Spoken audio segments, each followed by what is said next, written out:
Hello chess lovers, Suren here with another very aggressive attacking game for you. With the white piece is playing Gregory Kaidanov and his opponent is Viswanathan Anand. The game was played in 1987 in Moscow.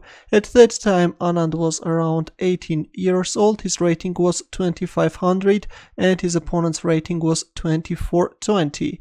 Kaidanov had white pieces and he started with e4, c6 by Anand, Caro-Kann defense, d4, d5, e takes d5, c takes d5, we see the exchange variation, and c4, white goes for Panov botvinnik attack. With this system, white is getting an isolated pawn on d4 square, but is obtaining rapid development, a grip on e5 and kingside attacking chances. Knight c6 was played, c takes d5, queen takes d5, knight f3 e6. Well, if a move like bishop g4, then white can play knight c3. If bishop takes f3, then knight takes d5, followed by knight c7 check, forking the king and the rook, and white is gaining an advantage. That's why after knight f3 e6 was played, knight c3, queen d8, bishop d3, knight f6, white castles kingside, bishop e7, a3, both preventing any possible knight b4 moves, and at some point white can start an advancement on the queen side, black castles kingside, rook e1,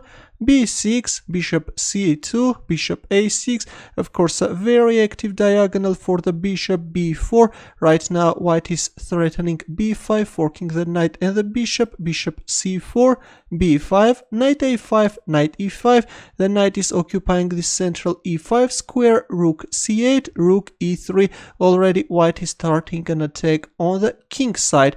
Rook c7, a very passive move by black. Well, it was better to play bishop d6. If rook g3, then exchange the bishop on e5 square and then exchange the queens and play knight h5.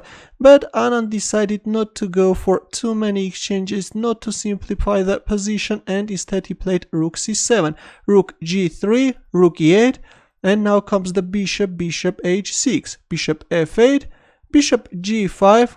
Already there can be some knight g4 threats, bishop e7 was played, we see the exchange on f6 square, and here we go, bishop takes h7 check, and already we see a fire on the board. King takes h7, queen h5 check, king g8, knight e4, bishop d5, rook h3, already white is threatening mate in one. King f8, and it turns out that this is a total blunder. It was better to play g6. If knight takes g6, then f takes g6. If queen takes g6 check, then bishop g7. If knight g5, then king f8. After knight g5, white was threatening rook h8 check, followed by queen h7 checkmate. That's why black should play king f8, and all white can do is to give a perpetual check. But after rook h3, we see king f8.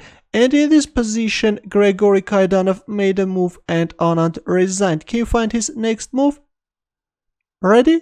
Queen takes f7 check. It turns out that actually this king f8 was a blunder, and after this spectacular queen sacrifice, Anand resigned. The thing is that after rook takes f7, white can play knight g6 check. If king g8 the only square for the king, then here comes the rook, and this is a checkmate. A very beautiful finish, I think. Anand's blunder gave birth to a very spectacular queen sacrifice. Thanks for watching, and if you have any questions, don't hesitate to leave your comments. Good luck.